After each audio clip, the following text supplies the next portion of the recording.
Hello students, I think you are fine. Today we are going to study A Tiger in the Zoo. This is a poem and this poem has been composed by Leslie Norris. A tiger in the zoo contrasts a tiger in the zoo with the tiger in its natural habitat.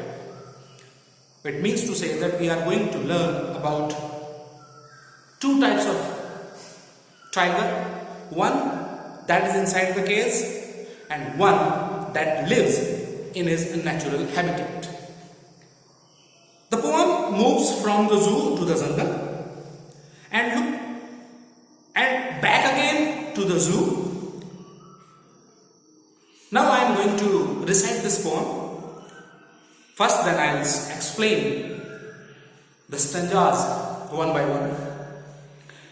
He stalks in his vivid stripes, the few steps of his cage, on pads of velvet quiet, in his quiet race. He should be lurking in shadow, sliding through long grass, near the water hole, where plump deer pass. He should be snarling around houses, at the jungle's edge, baring his white fangs, his claws, terrorizing the village. But he is locked in a concrete cell, his strength behind bars, stalking the length of his cage, ignoring visitors. He hears the last voice at night, the patrolling cars, and stares with his brilliant eyes at the brilliant stars. Students, in the very first stanza, the poet has personified the tiger. He has not used it for the tiger. In place of it, he has used he for the tiger.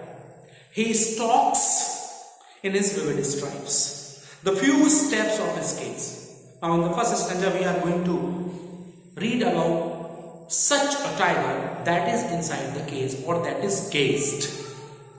This tiger is not enjoying his freedom. It is not in his natural habitat. It is caged. And what is the condition of this caged tiger? How he is moving, how he is living, how he is leading his life. He stalks in his vivid stripes. He stalks, this word he, stalks. The poet has used intentionally he for the tiger because he is personifying the tiger. He is assuming the tiger as a human being. He stalks in his vivid stripes. Vivid stripes, vivid, clear stripes, colored line on his body, stripes.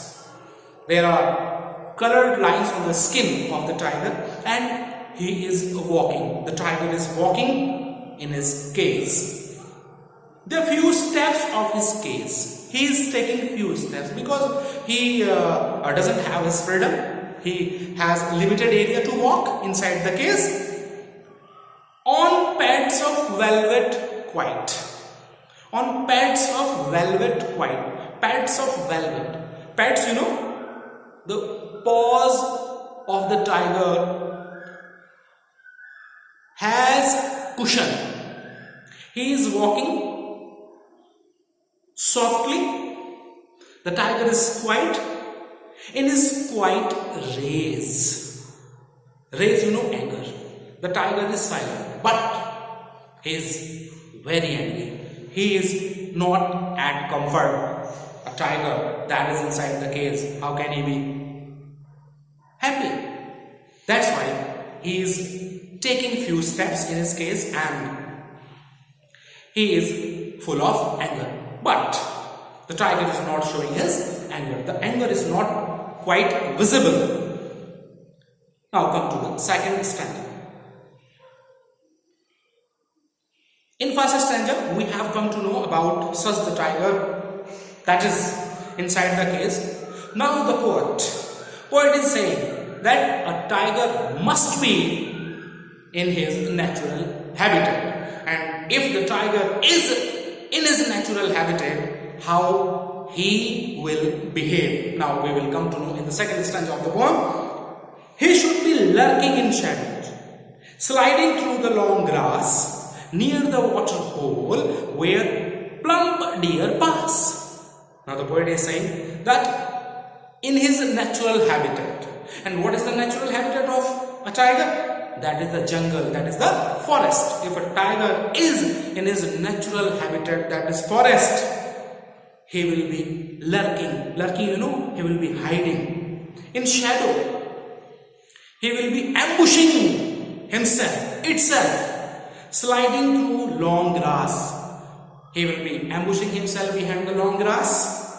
Near the water hole, he will be moving towards such a place where water flows, and at this place where plump deer pass. This is the place where so many deer come to drink water, and he goes there to hunt the deer. This is the natural condition. This is the natural habitat. This is the life of a tiger that lives in his natural habitat. He has freedom there to hunt the animals. He lives his life according to his own wish, according to his own liking and dislikings. But when a tiger is caged, he has limited area to walk. He doesn't have freedom, but in his natural habitat, he has freedom to do what he likes, to go where he wants to go. In the third stanza, he should be snarling. If a tiger is living in his natural habitat, he will be snarling, growling. He will be growling around houses. He will be moving around the houses where the people live. At the jungle's edge, the poet is assuming if a tiger is free, he might go to the place where human beings live. He may terrify them by his growling sound, bearing his white fangs. Fangs here means the nails. He might terrify the people by showing his teeth, his claws. This is the condition of natural habitat. The way he lives in his natural habitat. He may move anywhere. But unfortunately, now the poet has come back to the case again. He is saying, unfortunately, the tiger is inside the case. He has been kept there. His freedom has been taken away. He cannot move, but he is locked in a concrete cell. Concrete cell in a cemented place. The walls have been raised around him, and he has been kept inside the cell. His strength behind the bars. He is behind the rods.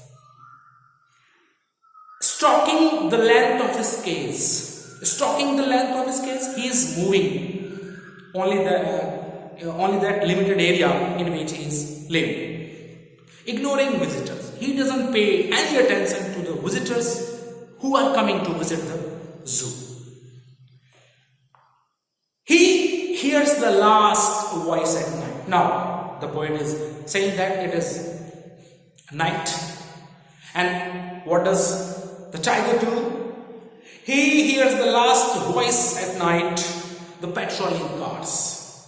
This also shows that a tiger that is inside the cage, he is never at comfort, he is never at ease, he is not, enjoying his life. When it is midnight, the tiger is still waking and he is hearing the sound of the patrolling cars and stares, looking with his brilliant eyes. He's looking towards the sky. He's looking continuously towards the sky. He's gazing at the sky, at the brilliant stars. He's gazing at the stars. Students, Now we have come to know about the two types of life of a tiger that is living inside the cage and the life of the tiger in its natural habitat. Thank you very much.